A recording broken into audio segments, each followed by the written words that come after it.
اسلام سے پہلے کے حالات دیکھیں نا عورتوں کے بارے میں، تو حیثیت کیا تھی کہ وہ مردوں کی خواہشات پورا کرنے کے لیے کھلونا تھیں۔ عورتیں دن رات مردوں کی خدمت کرتی، محنت مزدوری بھی عورتیں کرتی، اور جو کچھ کماتی وہ مردوں کو دے دیا کرتی، مگر وہ ظالم مرد ان عورتوں پر کچھ بھی خرچ نہ کیا کرتے، عورتوں کو جانوروں کی طرح مارتے پیٹتے تھے، ذرا ذرا سی بات پر عورتوں کے کان، آنکھ اور ناک کاٹ دیا کرتے تھے، عورتوں کو دردناک سزائیں دے کر قتل کر دیا کرتے۔ باپ کے مرنے کے بعد جس طرح اس کے لڑکے جائیداد کے مالک ہو جاتے تھے، اس طرح اپنے باپ کی بیوی یعنی اپنی ماں کے بھی مالک ہو جاتے تھے۔ معاذ اللہ اپنی ماں کو لونڈی بنا کر رکھتے تھے۔ اللہ اکبر، عورتوں کو ان کے ماں باپ، بھائی بہن، شوہر کی میراث میں کوئی حصہ نہیں ملتا تھا، عورتیں کسی چیز کی مالک نہیں ہوتی تھیں۔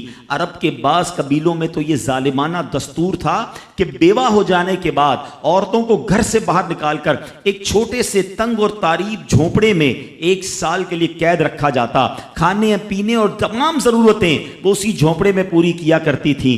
بہت سی عورتیں گھٹ گھٹ کر مر جاتی، جو زندہ رہ جاتی تو 1 سال بعد ان کے دامن میں اونٹ کی مینگنیاں ڈالی جاتی اور ان کو فورس کیا جاتا کہ کسی جانور کے بدن سے اپنے بدن کو رگڑیں، پھر اسی گندی حالت میں پورے شہر کا چکر لگایا جاتا تھا اور گویا یہ اعلان ہوتا تھا کہ اس عورت کی اب عدت ختم ہو گئی ہے۔ اللہ اکبر، ایسی ایسی رسمیں تھیں، ایسے رواج تھے، عورتیں بلبلاتی، روتی، تڑپتی، مگر ان عورتوں کے زخموں پر کوئی مرہم رکھنے والا نہیں تھا، کوئی فریاد سننے والا نہیں تھا۔ اللہ اکبر، 12 ربیع الاول کی صبح صادق کے وقت کائنات میں ایک ایسا نور جلوہ گر ہوا، ایک ایسی شخصیت آئی جہاں جس نے جہالت کے اندھیروں کو ختم کیا، وہاں ساری دنیا کی عورتوں کے لیے ایک ایسے دکھ کا مداوا بن کر آئے۔ نبی پاک علیہ الصلوۃ والسلام ایسے احکامات لے کر آئے، اتنی پیاری شریعت اور مذہب لے کر آئے جس میں اللہ کے دین نے عورتوں کو ایسا مقام عطا کیا کہ سبحان اللہ،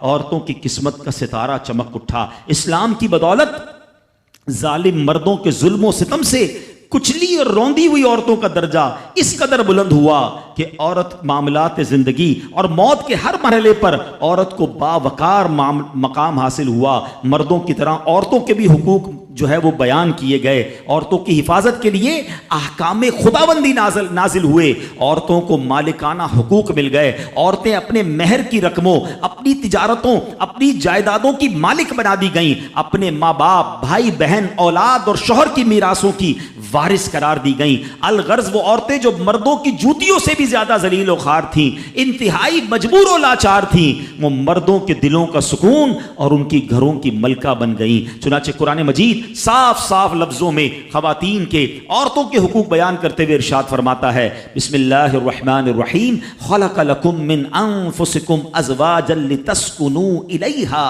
وجعل بینکم مودۃ ورحمہ۔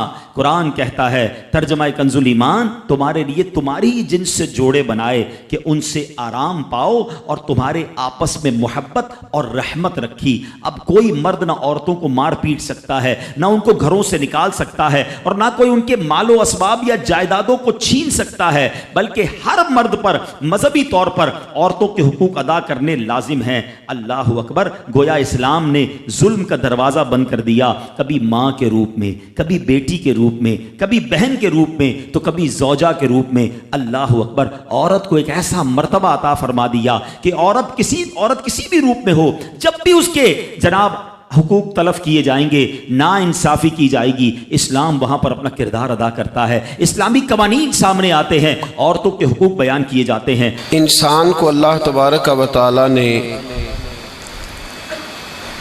ماں باپ کے وسیلے سے دنیا میں بھیجا ہے۔ انسان کے بہت سارے رشتے ہوتے ہیں،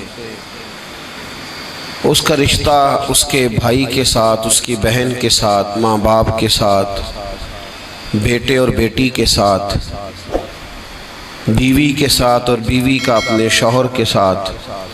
پھر اس سے آگے اللہ تبارک و تعالیٰ نے کچھ رشتے بنائے ہیں، ماں کے رشتہ دار ہیں، باپ کے رشتہ دار ہیں۔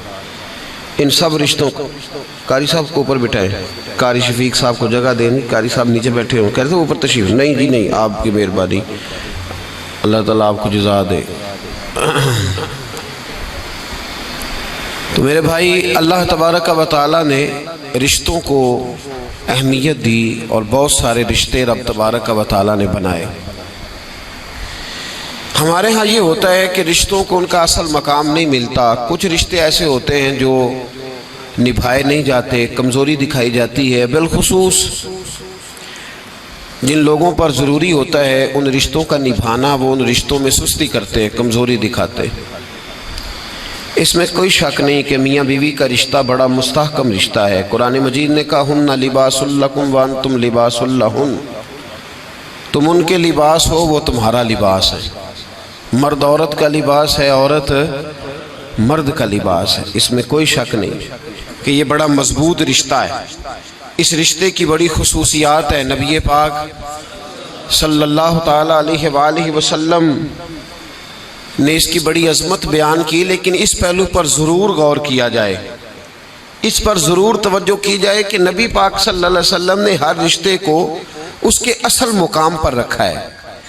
ہر رشتے کو، میاں بیوی دیکھیں نا، ایک عورت سارا کچھ چھوڑ چھاڑ کے، اپنے ماں باپ بہن بھائی چھوڑ کے بظاہر پردیس میں آ کے بیٹھتی ہے خامن کی خاطر، اس کا بڑا حق ہے۔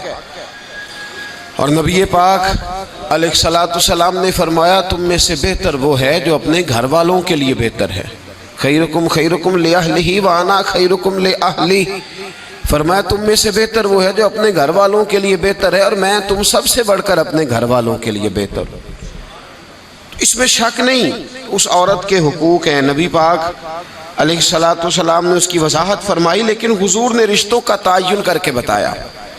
رشتوں کا مستدرک کے اندر حدیث ہے، رسول کریم صلی اللہ تعالیٰ علیہ وآلہ وسلم کی پیاری زوجہ حضرت عائشہ صدیقہ رضی اللہ تعالیٰ عنہ فرماتی ہیں، نبی پاک کی بارگاہ میں عرض کیا گیا یا رسول اللہ صلی اللہ تعالیٰ علیہ وسلم ذرا ارشاد فرمائیے گا عورت پر سب سے زیادہ حق کس کا ہے؟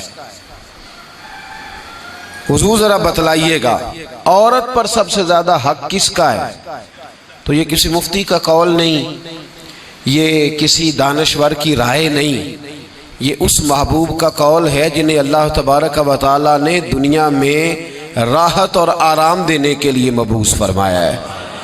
یا رسول اللہ صلی اللہ علیہ وسلم عورت پر سب سے زیادہ حق کس کا ہے؟ تو حضور نے فرمایا اس کے خامن کا۔ اسی مجلس میں، اسی محفل میں وہ شخص اٹھ کے نہیں گیا، وہی شخص حضور سے سوال کرنے لگا حضور تو مرد پر حق کس کا زیادہ ہے؟ عورت پر تو میں نے پوچھ لیا، نیا شخص نہیں آیا، نیا آدمی نہیں آیا۔ اسی نے اسی مقام پر اسی جگہ کھڑے ہو کے سوال کیا کہ یا رسول اللہ صلی اللہ علیہ وسلم اب یہ بھی ارشاد فرما دیجئے کہ مرد پر سب سے زیادہ حق کس کا ہے؟ نبی پاک نے فرمایا اس کی ماں کا۔ عورت پر سب سے زیادہ حق کس کا ہے؟ اس کے شوہر کا۔ اور مرد پر سب سے زیادہ حق کس کا ہے؟ اس کی ماں کا۔ یہ حقوق کی تعین ہے جو نبی پاک صلی اللہ علیہ وسلم نے کر کے دیا۔ یہ حقوق کی وہ والی وضاحت ہے، اور یہ ہر آدمی کا وہ والا مقام ہے جو میرے محبوب علیہ السلام نے اپنی امت کو خود بتایا ہے کہ یہ اس کی جگہ ہے اور یہ اس کی جگہ ہے۔ اب یہاں ایک بات اور قابل غور ہے، مرد کے عورت پر بھی حقوق ہیں، عورت کے مرد پر حقوق ہیں۔ انشاءاللہ تعالیٰ ایک موضوع آ رہا ہے، اس میں ان چیزوں کی کچھ زیادہ وضاحت کروں گا، یہاں صرف اشارہ دیتا ہوں۔ نبی پاک صلی اللہ علیہ وسلم کی خدمت میں ایک عورت حاضر ہوئی، اس نے عرض کی یا رسول اللہ صلی اللہ علیہ وسلم مجھے بتائیے گا مرد کے کیا حقوق ہیں، اگر میں ادا کر سکتی ہوں تو شادی کروں۔ حضور ذرا بتلائیے گا۔ تو یہ حدیثیں ہم نے بیٹیوں کو رٹانی ہے، یہ حدیثیں ہم نے بہنوں کو یاد کرانی ہے۔ میرے نبی پاک علیہ السلام سے پوچھا، امام حاکم نے لکھا ہے کتاب البر کے اندر، اس کو ابن جوزی علیہ الرحمٰن نے نقل کیا ہے، یا رسول اللہ صلی اللہ علیہ وسلم مجھے بتائیے گا خاوند کے حقوق کیا ہیں؟ اور خاتون عرض کرتی حضور اگر تو میں ادا کر سکتی ہوئی تو نکاح کروں گی ورنہ نہیں کروں گی۔ اللہ کے رسول صلی اللہ تعالیٰ علیہ وآلہ وسلم نے ارشاد فرمایا بھئی بات یہ ہے کہ اگر خاوند کے جسم سے پیپ نکلے، ریشہ نکلے اور خون نکلے، عورت اپنی زبان سے صاف بھی کرے تو پھر بھی خاوند کا حق ادا نہیں ہوتا۔ اور نبی پاک صلی اللہ علیہ وسلم نے وضاحت کر دی کسی جگہ آپ کو نہیں ملے گا کہ اللہ کے محبوب نے فرمایا ہو کہ میں اگر سجدہ جائز ہوتا تو میں لوگوں سے کہتا مجھے کرو، یہ کہیں نہیں فرمایا۔ حالانکہ امام الانبیاء ہیں، محبوب اس حدیث میں فرمانے لگے سنو، اگر خدا کے علاوہ کسی کو سجدہ جائز ہوتا تو میں عورت کو کہتا کہ اپنے خامد کو سجدہ کرے، میں کہتا عورت کو کہ وہ اپنے خامد کو سجدہ کرے۔ تو نبی پاک صلی اللہ علیہ وسلم نے وضاحت کر دی، فرمایا کہ اگر تو یہ والے حق تو ادا کر سکتی ہے تو نکاح کر۔ وہ خاتون بڑی سمجھدار تھی، فوراً بولو ٹھیک ہے، لگی حضور میں نہیں حق ادا کر سکتی لہٰذا میں نکاح نہیں کروں گی۔ میرے عزیز، عورت کو ذمہ داری سونپی۔ پھر میرے نبی پاک صلی اللہ تعالیٰ علیہ وسلم نے مرد کے لیے بھی ان حقوق کا تعین فرمایا، اور اللہ کے رسول صلی اللہ تعالیٰ علیہ وسلم سے جب پوچھا گیا کہ یا رسول اللہ صلی اللہ علیہ وسلم عورت کے حقوق کیا ہیں، نبی پاک صلی اللہ تعالیٰ علیہ وسلم سے پوچھا گیا کہ یا رسول اللہ صلی اللہ علیہ وسلم عورت کا حق کیا ہے، تو نبی پاک نے فرمایا جیسا خود کھاؤ ویسا اسے بھی کھلاؤ، جیسا خود پہنو ویسا اسے بھی پہناؤ۔